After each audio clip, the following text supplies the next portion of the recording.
Ever wonder why some relationships go south despite best intentions? It's a question that has likely crossed your mind at some point. Relationships, whether romantic, platonic, or familial, are complex, intricate, and often unpredictable. They are a beautiful dance of emotions, a delicate balance of give and take, and a journey of mutual growth. Yet even the most seemingly perfect relationships can face challenges. It's not always the big glaring issues that cause the most damage. Sometimes it's the subtle, insidious behaviors that we may not even realize are problematic.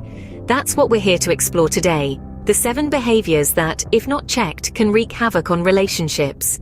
These behaviors can sneak up on us, gradually eroding the foundation of trust and understanding that a healthy relationship is built upon. So, let's pull back the curtain on these potential pitfalls. Let's delve into these behaviors and explore how to avoid them. At the top of the list is the lack of communication. It's a silent killer, creeping into relationships, quietly sowing seeds of misunderstanding and mistrust. Picture 2 islands, isolated from each other. That's what happens when we don't communicate. We become isolated from our partners, and the distance between us grows. Now imagine a bridge connecting those islands. That's communication. It's the path that allows us to reach each other, to share our thoughts, fears, dreams, and feelings. So, how do we build this bridge? First, we must be open and honest. We need to have the courage to express our thoughts and emotions, even when they're uncomfortable. Second, we must listen actively, not just hearing the words, but understanding the emotions behind them. It's not enough to just talk. We must also listen, understand, and respond. Remember, communication isn't a one-way street. It's a two-way bridge that connects 2 hearts. Good communication is the bedrock of any healthy relationship. Next up is negativity. Imagine a garden, lush with flowers, trees, and life. Now imagine pouring poison on that garden daily. That's what negativity does to a relationship. It's like a slow, insidious toxin that drains happiness, leaving behind a barren landscape of resentment and discontent. Constant negativity, whether it's endless complaints, pessimism, or criticism, can sap the joy out of even the strongest relationships. It creates an environment where love finds it hard to bloom. But the good news is, it's not irreversible. Cultivating positivity is the antidote. Start by practicing gratitude. Show appreciation for your partner and highlight the good they bring to your life. Focus on the positive aspects of your relationship. Let these be the things that define your conversations and your thoughts. And remember, it's a continuous process. Each day, choose to see the good in your partner and in your relationship. This positivity will then ripple out, influencing your interactions and strengthening your bond. Remember, positivity breeds positivity. Another destroyer of relationships is a lack of trust. This pitfall can breed paranoia and conflict. When trust is missing, every action becomes questionable, every word doubtful. It's like living in a perpetual state of unease. The antidote? Be reliable, be consistent. Avoid secretive behavior that raises eyebrows. Show through actions that you're a person of your word. Remember, trust isn't built overnight. It takes time, patience, and a lot of honesty. Trust is the foundation of love. Don't let it crumble. Criticism, defensiveness, and contempt form a toxic trio that can wreak havoc on any relationship. These 3 behaviors, like termites, can eat away at the foundation of mutual respect and affection that every relationship needs to survive and thrive.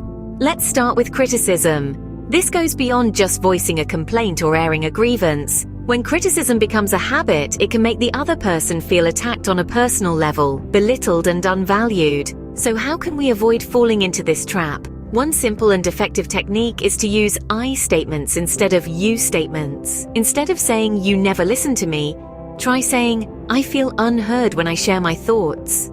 This reframes the issue as a personal feeling rather than an accusation and opens the door for constructive conversation. Next, we have defensiveness.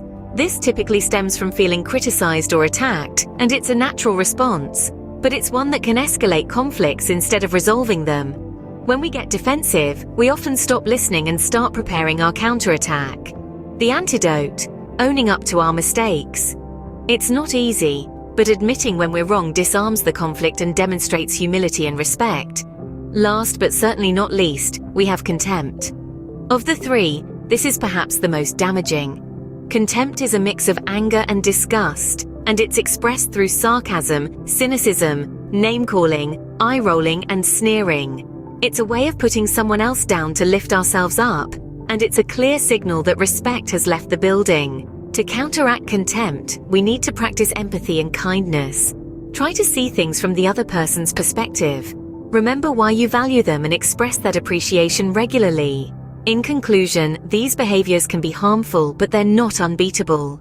By shifting how we communicate, taking responsibility for our actions, and practicing empathy and kindness, we can protect our relationships from this toxic trio. Respect and kindness are the antidotes to this toxic trio. As we move forward, let's keep these antidotes close at hand. Last but not least, complacency can be a silent relationship killer. It's the comfort zone we all fall into, where we start taking our partners for granted and stop putting in the effort that got us into the relationship in the first place. It's when the thank yous and the I love yous become fewer and fewer, and date nights become a thing of the past. This insidious complacency can lead to a growing resentment and a sense of disconnection. The bonds that once felt unbreakable start to fray, and the relationship begins to feel more like a chore than a joy. But don't despair, there are ways to combat this. Start by regularly expressing your appreciation for your partner, no matter how small the gesture. Keep the relationship fresh with new experiences. Plan a surprise date or cook their favorite meal. The goal is to keep the spark alive, to keep the relationship vibrant and dynamic. Keep the spark alive, don't let complacency snuff it out. So there you have it, the 7 behaviors that can destroy relationships. They range from lack of communication to negativity, absence of trust, criticism, defensiveness, contempt, and complacency. But don't despair, each of these behaviors can be addressed with self-awareness, effort, and a desire to nurture your relationship. It's about understanding your partner, communicating effectively, and showing respect. With these tools in hand, you're well on your way to turning the tide. Remember, the key to a happy relationship is understanding, communication, and mutual respect.